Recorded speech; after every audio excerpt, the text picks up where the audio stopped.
My name is Annabelle. I'm 28, and for my entire life I believed my family simply loved my sister more. Painful, yes, but families are complicated, right? I accepted it. I made myself smaller. I stayed quiet. Then one rainy Thursday, I walked into my dying grandmother's house to pick up some photographs. The living room stopped me cold. Where her 1892 Steinway piano had stood for 30 years, the piano she'd promised me, there was nothing. Just a rectangular indent in the carpet. What had actually happened? $95,000. A brand new Mercedes. My sister's name on the paperwork. Within 72 hours, everything my family had built collapsed completely. And my father? He was standing at a birthday party, crystal glass raised, proudly taking credit for his mother's generosity, completely unaware that her attorney was already opening his briefcase in the corner. Silence is not peace, it's slow self-erasure. Actions have consequences, even when you think no one is watching. True love protects without waiting to be asked. You can choose justice without becoming what hurt you. My name is Annabelle. I'm 28, and for my entire life I believed my family simply loved my sister more. Painful, yes, but families are complicated, right? I accepted it. I made myself smaller. I stayed quiet. Then one rainy Thursday, I walked into my dying grandmother's house to pick up some photographs. The living room stopped me cold.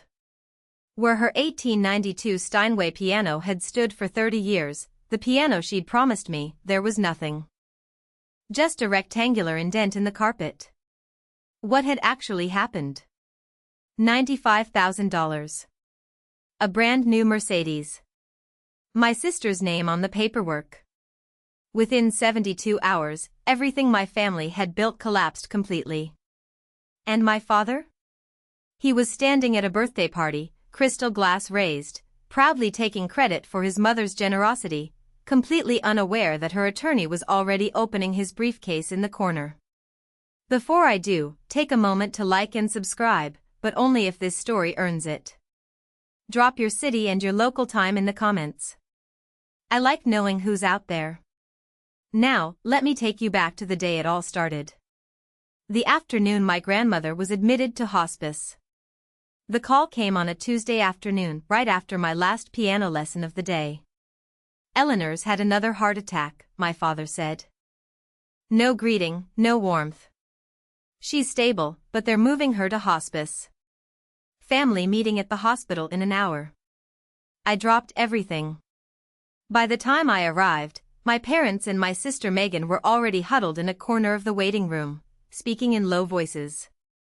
My father, Richard Thompson, stood with his arms crossed. My mother, Diane, clutched her designer purse like a lifeline. And Megan, for years younger, always the favorite, was scrolling through her phone, barely looking up. Good you're here, my father said. We need to divide responsibilities. Not.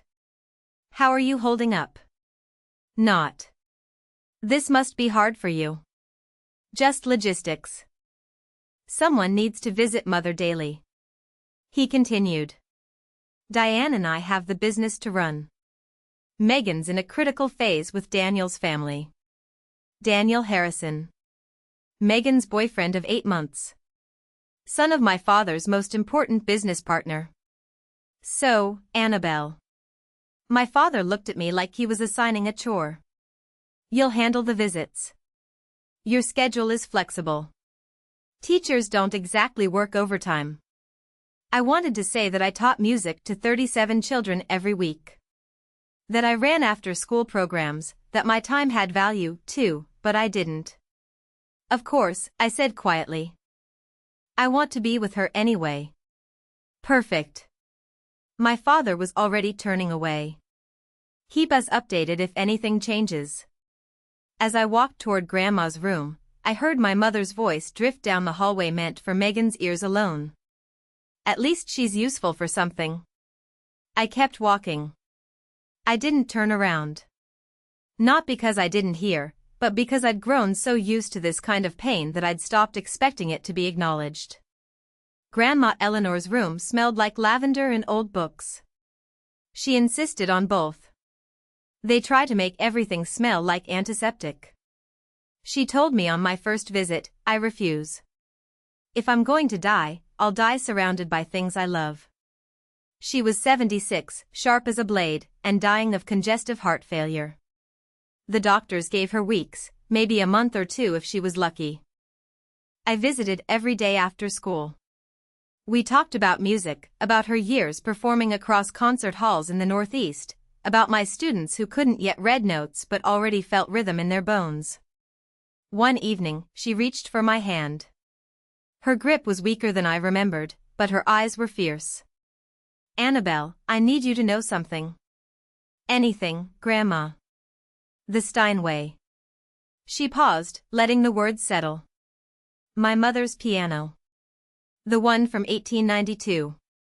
I knew it well. I'd learned my first scales on those ivory keys when I was 7 years old. That piano had been the soundtrack of my childhood, the only place in the family where I felt truly seen.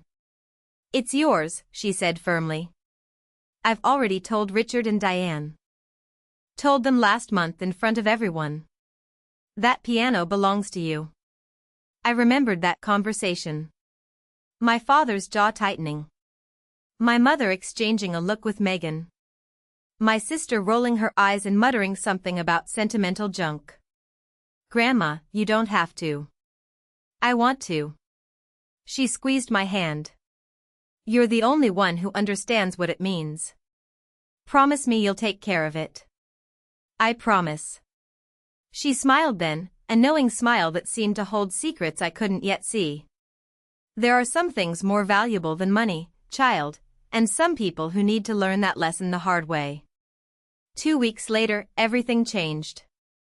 Grandma had asked me to bring some old photographs from her house, pictures of her performing days, images she wanted to see one last time.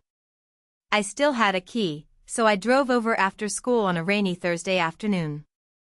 The house was quiet, too quiet. I walked through the foyer, past the dining room, and into the living room where the Steinway had stood for 30 years. The space was empty. I stopped breathing. Where the piano should have been, there was nothing but a rectangular indent in the carpet. A ghost of something that had lived there for decades, now violently removed.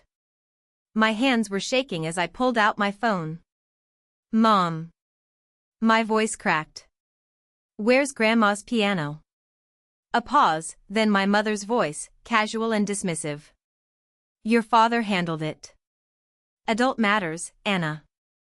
You don't need to worry about it." "Handled it? How? Where is it?" I said, "Don't worry about it, Mom." Click. She hung up on me. I stood in that empty living room for what felt like hours, staring at the indent in the carpet. The rain pattered against the windows. Somewhere in the distance, thunder rolled. I drove to my parents' house that evening. My father answered the door with a glass of scotch in his hand, looking annoyed at the interruption. "The piano," I said. "What did you do?" He didn't even flinch. "Sold it. Got $95,000 for it. Good price." The world tilted. "You sold it?" "Grandma said it was mine." "Grandma's dying, Anna." He took a sip of his drink. "She doesn't need a piano. And neither do you." Behind him, I heard the jingle of car keys. Megan appeared in the hallway, grinning. "New keys for a new car. You bought her a car?" My voice was flat. "With Grandma's piano." My father shrugged like I'd asked about the weather. "Mercedes-Benz. Megan needs to make the right impression on the Harrisons. Daniel's family is particular about appearances. That piano was supposed to be mine. And what would you do with it?" My mother appeared behind my father, arms crossed. "You teach children's music classes, Anna. You don't perform. You don't have the space. Megan needed that money for her future." Her future. I repeated the words, tasting their bitterness. Megan sauntered into the foyer, swinging her new keys like a trophy. Don't be jealous, Anna. It's not a good look. She smiled all teeth. Maybe if you'd picked a better career, you could afford nice things, too. I looked at my parents, at my sister, at the life they'd built where I was always the afterthought, always the one whose needs came last. Does Grandma know? Silence. Does she know you sold her piano? My mother's face hardened. She's in hospice, Annabelle. She's on morphine half the time. She doesn't need to know anything that might upset her. You mean you don't want her to know? I mean, my mother stepped closer, her voice dropping to something cold and threatening that if you tell her and it causes her stress and something happens, that will be on you.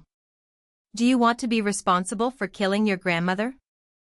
The accusation hung in the air like poison. I should have backed down. The old Annabelle would have, but something had shifted inside me. Something had finally broken. Grandma has a right to know what happened to her property, I said quietly. And I won't lie to her. I turned and walked out before they could respond. I didn't sleep that night. My apartment felt smaller than usual, a modest one-bedroom that my parents had always mocked as proof of poor life choices. I sat on my second-hand couch staring at a framed photograph on the bookshelf. Grandma Eleanor at her final concert 20 years ago. Her fingers poised above the keys, her face luminous with purpose. That same piano, the one they'd sold like it was nothing. My mother's words circled in my head. If something happens, that will be on you. Was she right? If I told Grandma, would the shock hurt her? Would I be causing more pain in her final days? But then I remembered what Grandma had always taught me. Truth can wound, she'd said once when I was 12 and didn't want to tell my parents I'd failed a math test. But lies always wound deeper. They just take longer. I pulled my knees to my chest and thought about the last 28 years. Every time I'd stayed quiet to keep the peace. Every time I'd accepted less because fighting felt futile. Every time I'd made myself smaller so my family could feel bigger. And where had it gotten me? Here, alone. Invisible. Watching them erase Grandma's wishes like her words meant nothing. If I stayed silent now, I wasn't keeping peace. I was becoming complicit. By 3 o'clock in the morning, I'd made my decision. Grandma deserved the truth. She deserved to know that her son had stolen from her, lied to her, and assumed she was too weak to matter anymore. And maybe, just maybe, I deserved to stop apologizing for existing. I set my alarm for early morning. I would go to hospice before school. I would tell her everything. Grandma was awake when I arrived, propped up against her pillows, watching the sunrise through the window. You look like you haven't slept, she said softly. I haven't. I pulled a chair close to her bed, took her hand. Grandma, I have to tell you something, and it's going to hurt. Her eyes, still sharp despite everything, studied my face. Then tell me. So I did. The empty space in her living room. The $95,000. The Mercedes-Benz gleaming in Megan's name. My father's casual dismissal. My mother's threat. I told her all of it, bracing myself for tears, for shock, for the kind of devastation that might break what was left of her fragile heart. Instead, Grandma Eleanor let out a long, slow breath, not a gasp of pain, not a cry of betrayal, a sigh, the sigh of someone who had seen this coming. Grandma, I whispered. She turned to look at me, and her expression wasn't grief-stricken. It was calm, almost resigned. I knew this might happen, sweetheart. You knew? I know my son. Her voice was steady. I've watched him become this person for 40 years. I hoped he'd change, but I also prepared for the possibility that he wouldn't. My mind raced. Prepared how? She didn't answer directly. Instead, she reached toward her bedside table. Hand me my phone, would you? I passed it to her, confused. She scrolled through her contacts with surprising dexterity. Found a name and pressed call. Then she put it on speaker. 3 rings. Then a man's voice, deep and measured. Eleanor, how are you feeling? I'm dying, Harold. But I'm clear-headed and it's time. A pause. I understand. When? Sunday. Diane's birthday party. At my house. I'll prepare the documents. Thank you, old friend. She ended the call and looked at me with a small knowing smile. Grandma. I stared at her. Who is Harold? Harold Jennings. She set the phone down gently. He's been my attorney for 30 years. He was your grandfather's closest friend. You have your own attorney? I have many things your father doesn't know about Annabelle. Her eyes twinkled despite the exhaustion etched into her face. Richard assumes he understands everything about my affairs. He's always assumed that it's his greatest weakness. I felt like I was standing at the edge of something vast, looking down into depths I couldn't see. What's happening on Sunday at Mom's birthday party? Justice. Grandma squeezed my hand. Delayed perhaps, but justice nonetheless. I don't understand. You don't need to understand everything yet. She leaned back against her pillows, suddenly looking more tired. I just need you to do one thing for me. Anything. Come to the party, dress nicely, and bring your patience. A ghost of a smile. The kind of patience I taught you when you were learning Chopin and wanted to throw the sheet music across the room. I almost laughed despite everything. That bad? Worse? Her expression softened. But necessary. Your father and mother need to learn that actions have consequences. And I've spent 5 years making sure that when the lesson finally came, it would be unforgettable. 5 years. She'd been planning something for 5 years. Grandma, what did you do? She closed her eyes, exhaustion winning out. I protected you, sweetheart, the way I should have protected you all along. I'm only sorry it took me so long to act. I sat with her until she fell asleep, my mind spinning with questions. Harold Jennings, Sunday, my mother's birthday party in Grandma's house. Something was about to change. I could feel it. I just didn't know what. 2 days later, I found myself sitting in a small law office on the outskirts of Philadelphia. Harold Jennings was nothing like I'd expected.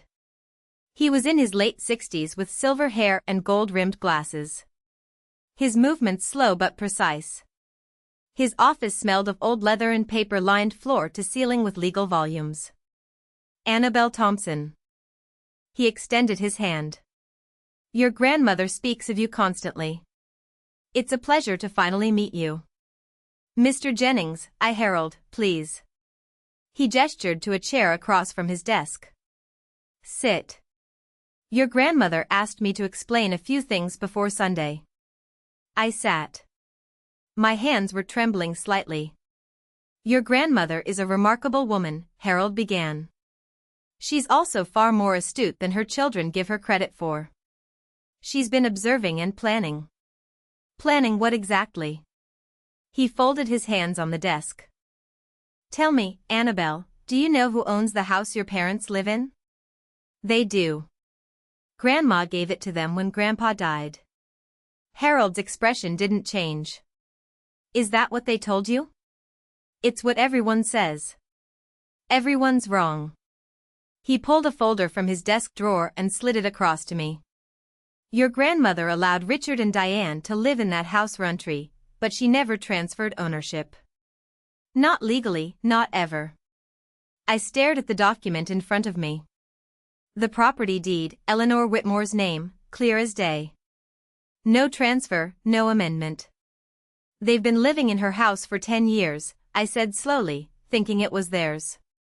Precisely. My head was spinning. But why would Grandma let them believe? Because she was watching, Annabelle. Harold leaned forward, watching to see if her son would prove her fears wrong. Unfortunately, he did exactly what she expected. That night, I returned to my apartment and began searching. Grandma had given me a box of old belongings years ago, photographs, letters, pressed flowers from her garden. I'd never looked through it carefully. It felt too intimate, like reading someone's diary. But now I needed answers. I found it near the bottom beneath a stack of faded concert programs, a sealed envelope yellowed with age, my name written in Grandma's elegant script, and beneath it, 6 words for Annabelle, when you need to understand. My fingers trembled as I opened it. Inside was a single photograph, a copy of a legal document. The header was partially obscured, but I could see Grandma's signature at the bottom dated 5 years ago. And in her handwriting, a note clipped to the corner. The house never left my hands, sweetheart. It was only borrowed, and some borrowers don't deserve the privilege. I read it 3 times. Then I understood. Sunday's party was being held at Grandma's house, the same house my parents treated as their own, where they'd hosted dinner parties and holiday gatherings, where they'd sold the piano that sat in the living room like it belonged to them. But it didn't belong to them. It never had. My father had built his entire sense of status on a foundation that didn't exist.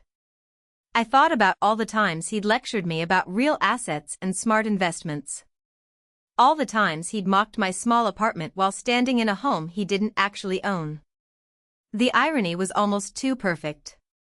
I tucked the letter back into its envelope and set it on my nightstand. Sunday was 3 days away.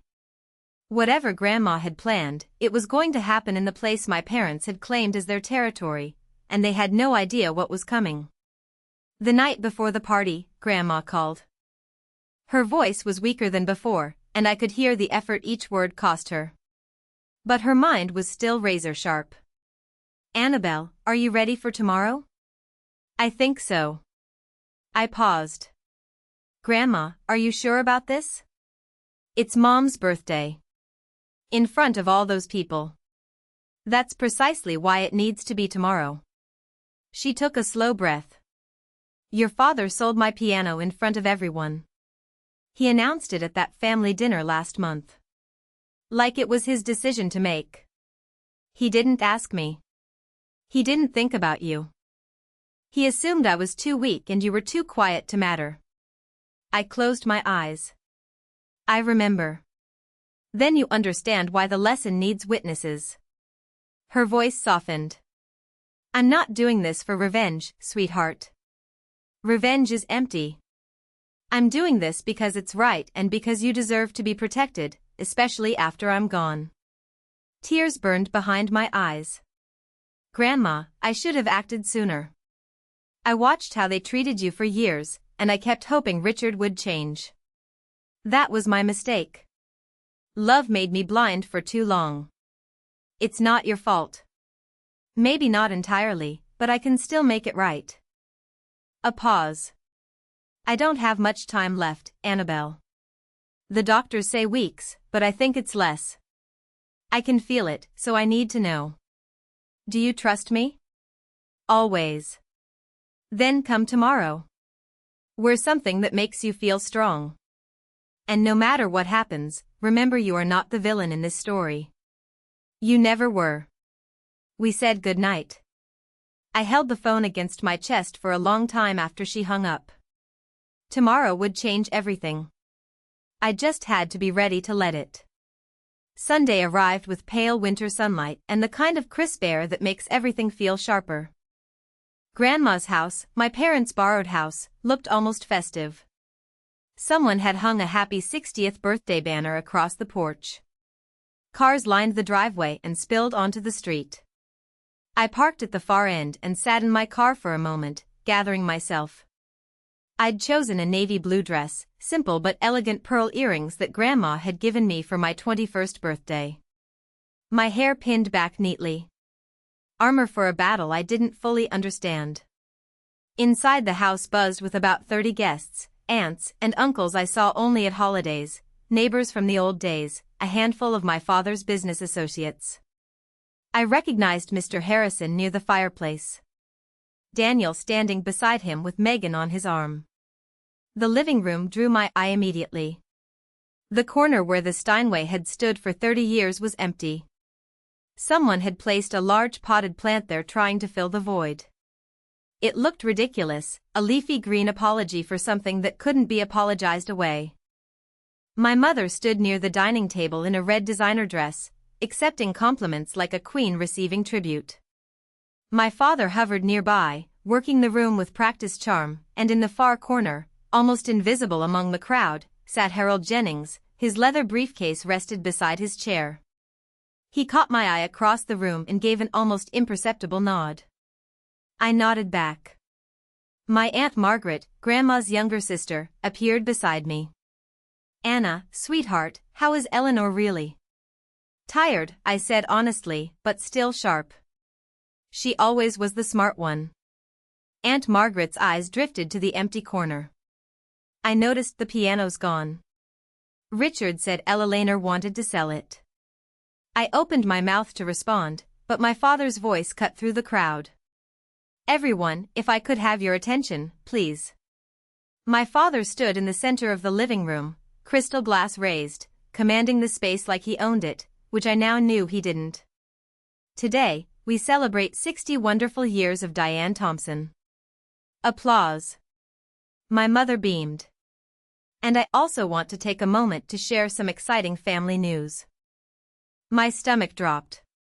As some of you know, our daughter Megan has been seeing Daniel Harrison, son of my dear friend and partner James.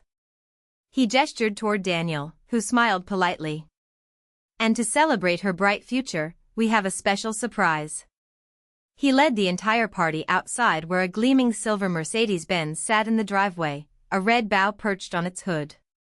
A gift, my father announced proudly, made possible by Grandma Eleanor's generosity. She sold her antique piano to invest in her granddaughter's future. Megan squealed, threw her arms around my father, and posed for photos beside the car. I stood frozen on the porch. He was doing it again, rewriting the story, making himself the hero while erasing Grandma's wishes entirely. A woman I didn't recognize leaned toward her husband. "Wasn't that piano supposed to go to the other granddaughter? The music teacher?" Her husband shrugged. Guest plans changed. Aunt Margaret appeared beside me, her face pale. "Anna, did Eleanor really agree to this?" Before I could answer, Megan spotted me and called out, her voice dripping with false sweetness. "Anna, come take a picture. Don't be jealous. I'm sure Grandma will leave you something, too. Maybe her collection of old sheet music." Scattered laughter from the crowd. My hands were shaking. My vision blurred with tears I refused to let fall. And then behind me, I heard the click of a briefcase opening. Everyone began filing back inside, but Aunt Margaret blocked my father's path. "Richard." Her voice was steady, but I could see her hands trembling. "I need to ask you something." My father's smile didn't waver. "Can it wait, Margaret? We're in the middle of did you ask Eleanor before you sold that piano?" The question landed like a stone in still water. Conversations nearby stuttered to a halt. "Mother is in hospice," my father said smoothly. "She's not in a condition to make these kinds of decisions. We did what was best for her. I spoke with her this morning." Aunt Margaret's voice grew stronger. "She's clear-headed, Richard. Completely lucid. And she told me you never asked her permission. You never even told her." More people were listening now. I saw Mr. Harrison frown, saw Daniel shift uncomfortably. My mother pushed forward, face flushed. "Margaret, this is my birthday. Let's not make a scene." "A scene?" Aunt Margaret laughed, but there was no humor in it. "Diane, your husband sold Eleanor's most precious possession without her knowledge and used the money for a car. If anyone's making a scene, it's not me." The room had gone quiet. 30 pairs of eyes ping-ponged between my aunt and my parents. My father's composure cracked just slightly. "This is a family matter. It doesn't need to be discussed in public." Actually, a new voice said from behind us. I think public is exactly where it needs to be discussed. I turned. Harold Jennings was standing now, his briefcase open, a folder of documents in his hand. He walked toward the center of the room with the calm authority of a man who had done this 1,000 times. Good afternoon, everyone. My name is Harold Jennings. I'm Eleanor Whitmore's attorney. My father's face went white. The silence was suffocating. Harold positioned himself near the empty corner where the piano used to stand. A choice that felt deliberate. I apologize for interrupting the celebration, he said, his voice carrying easily across the room. But Eleanor Whitmore has asked me to address some urgent matters regarding her estate. Given the circumstances, she felt it was important that her family and those close to them hear this directly. My father found his voice first. My mother has an attorney. Since when? Since 30 years ago, Richard. Harold's tone was polite, but cutting. I also represented your father. You would know this if you'd ever bothered to ask. Muffled gasps. Someone in the back whispered, "Oh my God, this is outrageous." My mother stepped forward. Eleanor is dying. She's not in her right mind. Whatever papers you have, Mrs. Thompson. Harold raised a hand, silencing her. I visited Eleanor this morning. Her nurse, Carol, can confirm she is fully competent and lucid. She dictated specific instructions for today's meeting. He opened the folder and removed a document. Now, I understand there's been some confusion about property ownership, so let me clarify. He held up the paper. This is the deed to the house we are currently standing in. I watched my father's face drain of color. Notice the name on the deed. Eleanor Whitmore, not Richard Thompson, not Diane Thompson. Harold paused, letting the words sink in. This house has never been transferred. It was never gifted. Your parents have been living here rent-free for 10 years at Eleanor's generosity. Nothing more. The room erupted in whispers. My father grabbed the edge of a chair, steadying himself. Megan stared at her father, confusion and panic wearing on her face. And Harold Jennings wasn't done. That, he said quietly, is just the beginning. If you're still here, I'm guessing you're holding your breath the same way I was in that moment. Before I tell you what Harold revealed next, I want to ask you something. Who do you think actually owns that house? My parents. Because surely Grandma must have transferred it at some point. B Grandma because there's been a secret all along. Me because the biggest twist is yet to come. Drop your answer in the comments. Then keep watching to find out. My father's voice cracked. This is impossible. Mother said the house was ours. She promised. She promised you could live here. Harold set the deed on the dining table where everyone could see it. She never promised ownership. There's a significant legal difference, Mr. Thompson. I watched the realization spread through the room like wildfire. Mr. Harrison took a small step back from my father. One of the neighbors exchanged a knowing glance with her husband. For 10 years, Harold continued, you've enjoyed this property without paying rent, utilities, or property taxes, all covered by Eleanor's accounts. You've treated it as your own. You've even made modifications without permission. He glanced at the modern light fixtures my mother had installed last year. Legally, you are tenants at will, and the property owner has the right to terminate that arrangement at any time. You can't be serious. My mother's voice was shrill. We've lived here for a decade. We've invested in this house. Invested without authorization. Harold's expression didn't change. Any improvements you've made without written consent belong to the property owner, Eleanor Whitmore. Megan grabbed Daniel's arm. This is insane. Dad, tell them this is some kind of joke. My father couldn't speak. He was staring at the deed like it was a death warrant. I should also mention, Harold added almost casually, that Pennsylvania law takes property fraud quite seriously. Representing someone else's property as your own, particularly in business contexts, can have significant legal consequences. I saw Mr. Harrison's expression shift from confusion to cold calculation. He was looking at my father differently now, not as a partner, but as a liability. The empire my father had built on borrowed prestige was crumbling before our eyes, and Harold still had more documents in his folder. Now, Harold said, pulling out a second document. We come to the matter of the trust. What trust? My father's voice was barely above a whisper.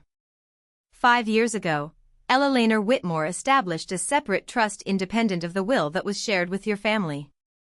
This trust was created specifically to protect her most valuable assets in the event of, he paused delicately, financial misconduct. Financial misconduct, my mother sputtered. We're her family.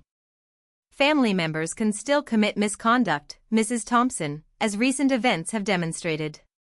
Harold withdrew a thick document, its pages crisp and official-looking. Per the terms of this trust, the following assets are irrevocably assigned to a single beneficiary. The property we're standing in, Eleanor's financial accounts, and all items of sentimental value, including the 1892 Steinway piano that was recently sold without authorization. He looked up, and his gaze settled directly on me. The sole beneficiary is Annabelle Rose Thompson. The room went silent. Megan's shriek broke it. What? This is fraud, my father shouted. She was manipulated.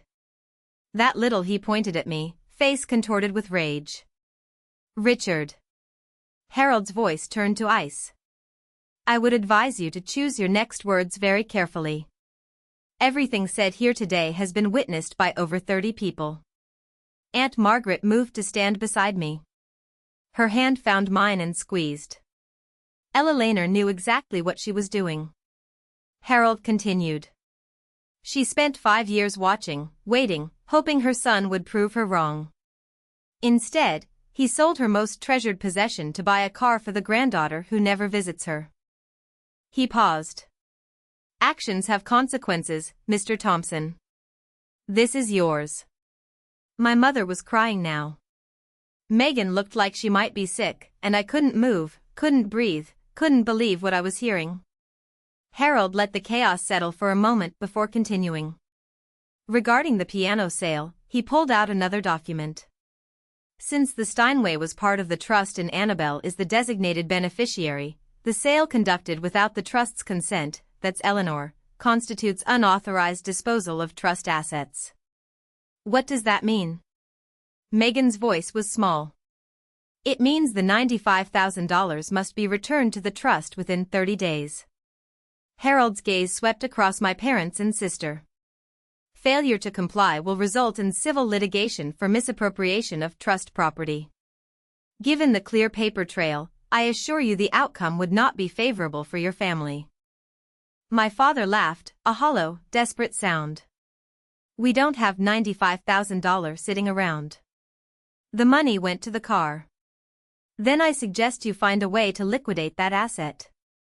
Harold nodded toward the window where the Mercedes was still visible in the driveway, red bow and all. The dealer might accept a return, though you'll likely take a significant loss. Megan burst into tears. My car? You're taking my car? I'm not taking anything, Miss Thompson. I'm simply explaining the legal consequences of your family's choices. I watched Megan look to Daniel for support, but he had already stepped away from her, his expression carefully neutral. His father was whispering something in his ear, and neither of them looked sympathetic. Additionally, Harold added, Eleanor has asked me to inform you that your living arrangement in this house will be formally restructured. You may continue to reside here temporarily, but a proper lease agreement will be required. A lease? My mother's voice was barely audible. In the house we've lived in for 10 years. In the house, Harold corrected gently, that you never owned. The room had gone deathly quiet. Every eye was on me.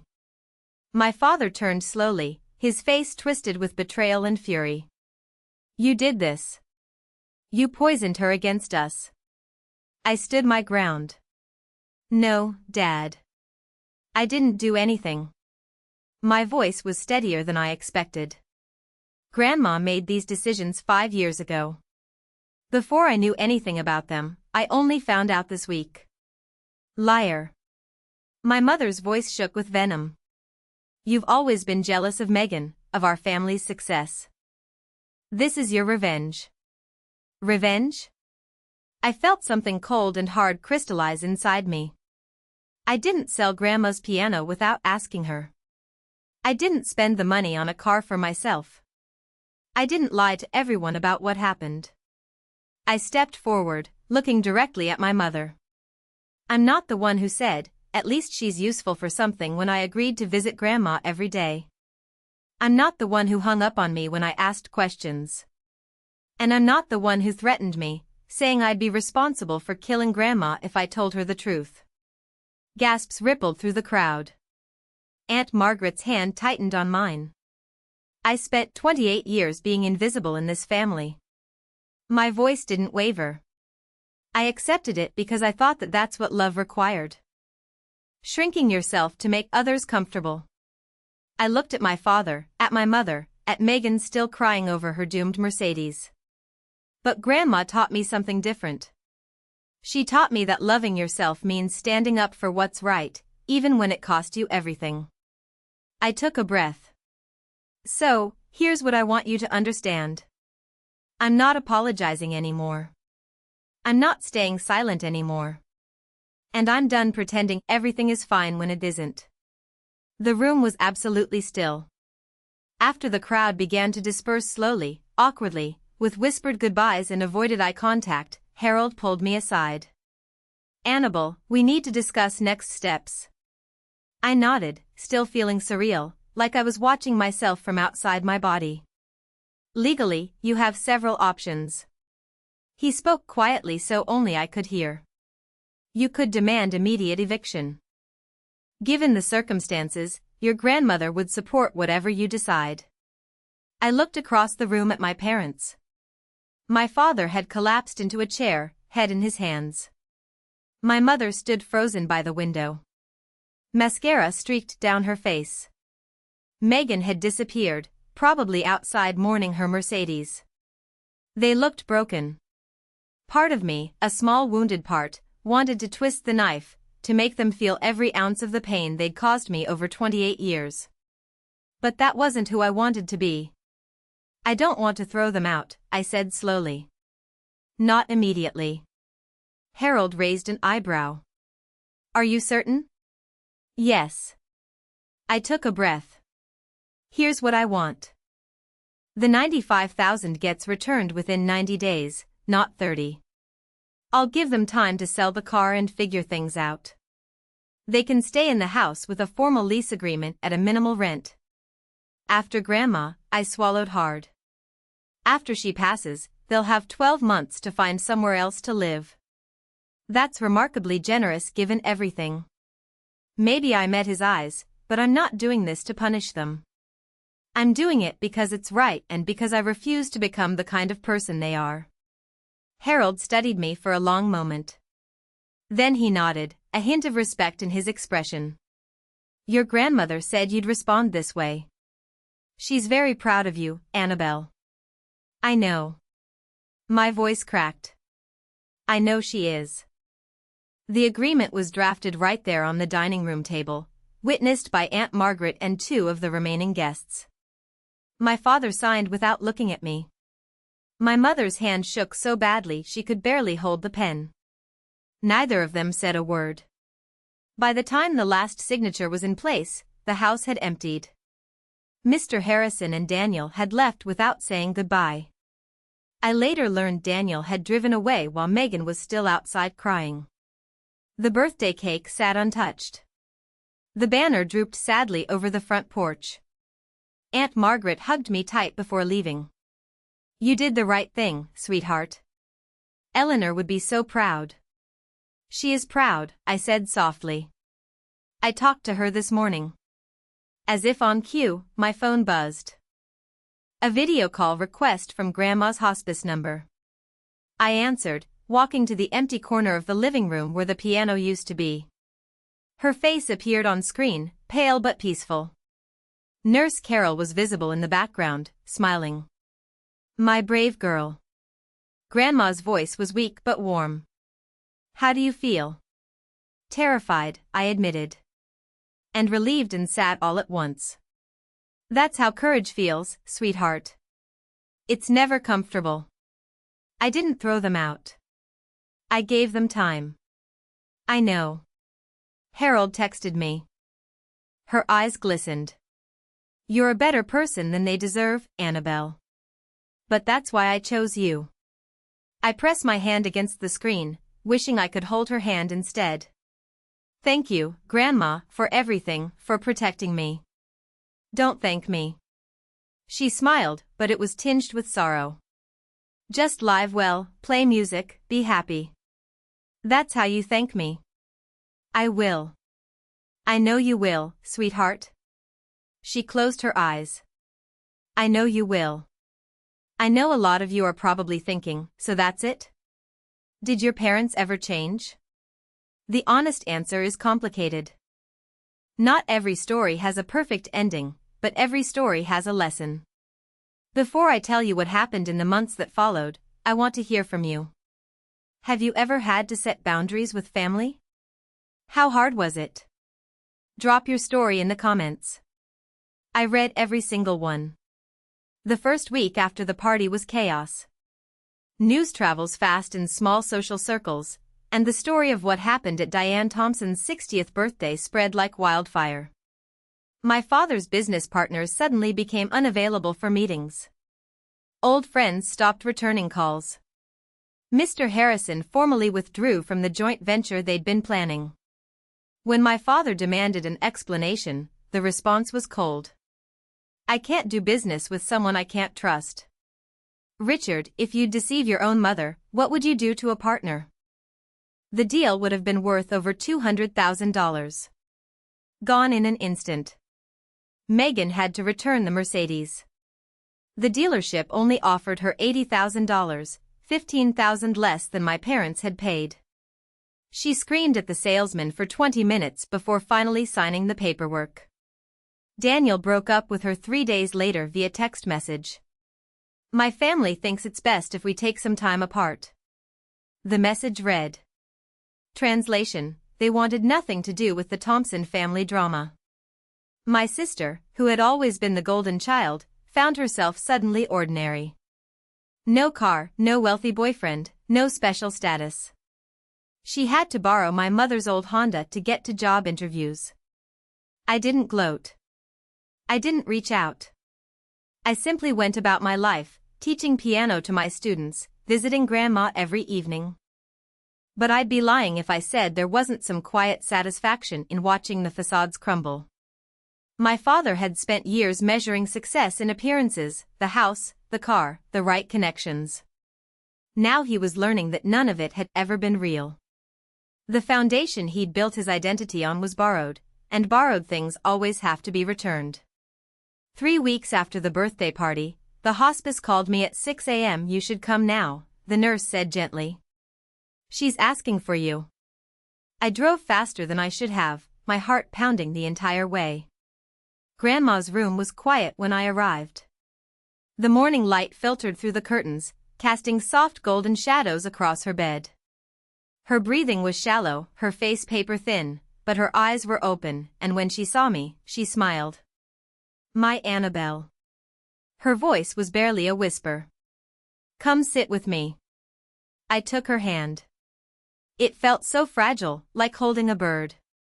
I have something to tell you, she said slowly.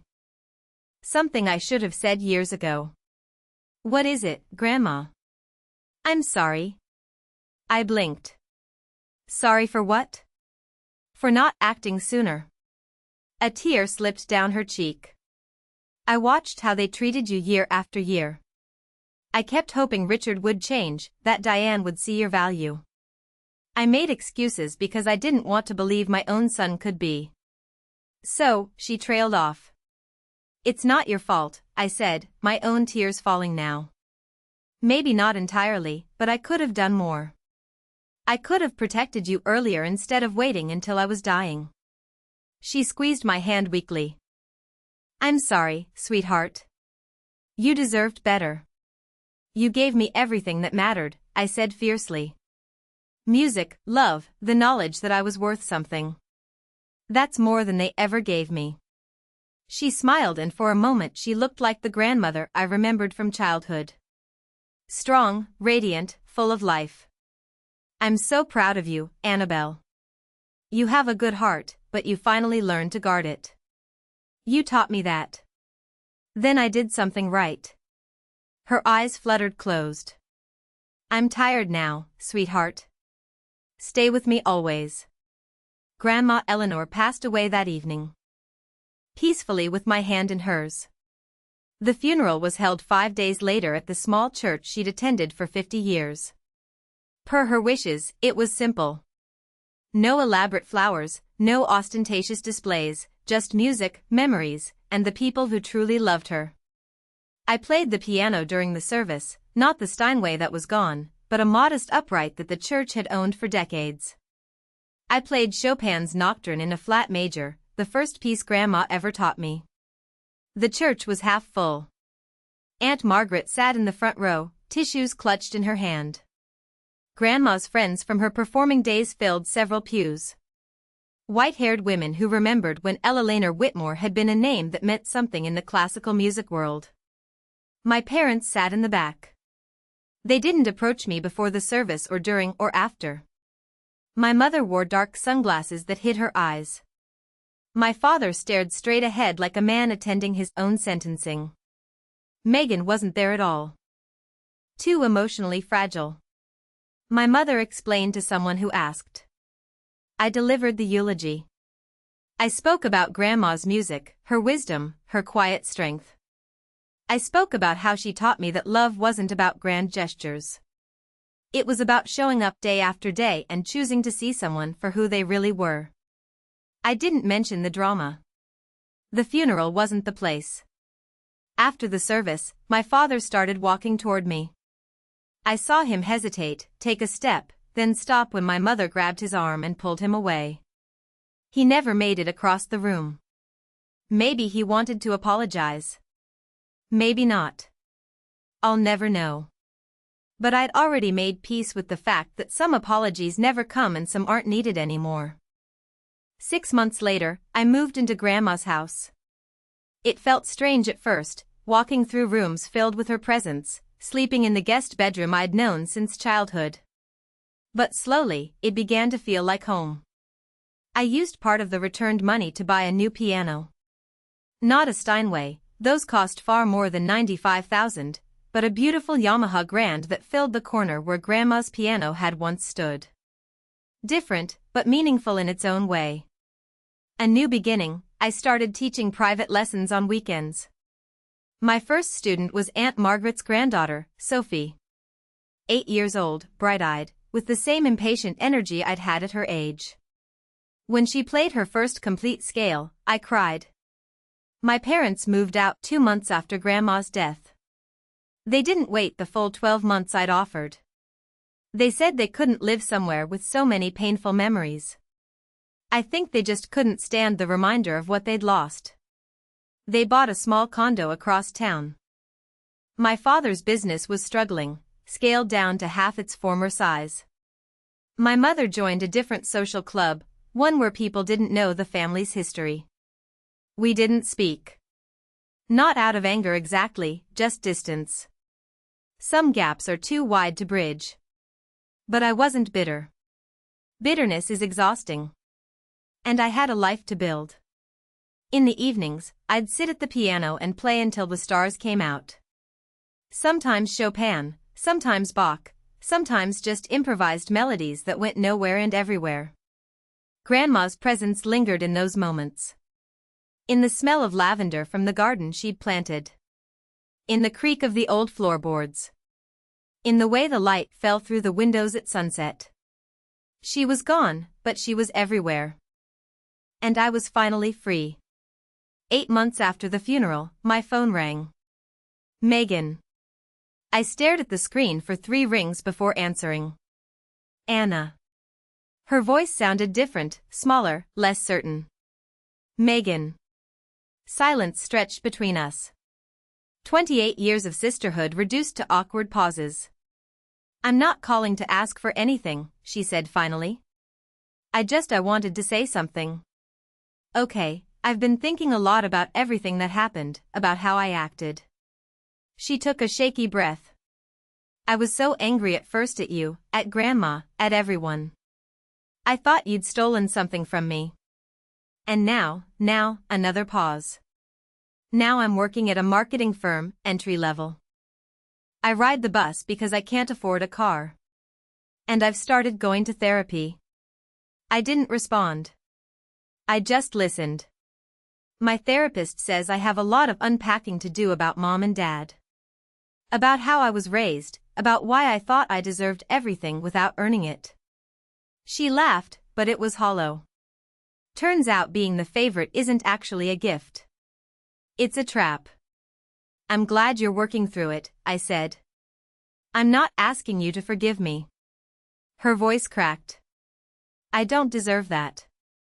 I just wanted you to know that I understand now why you did what you did. Why Grandma did what she did. Grandma loved you too, Megan. She just couldn't reward behavior that hurt other people. I know. A sniffle. I know that now. We sat in silence for a moment. If you ever want to talk, I said slowly. I'm willing to listen, but trust takes time to rebuild. I understand.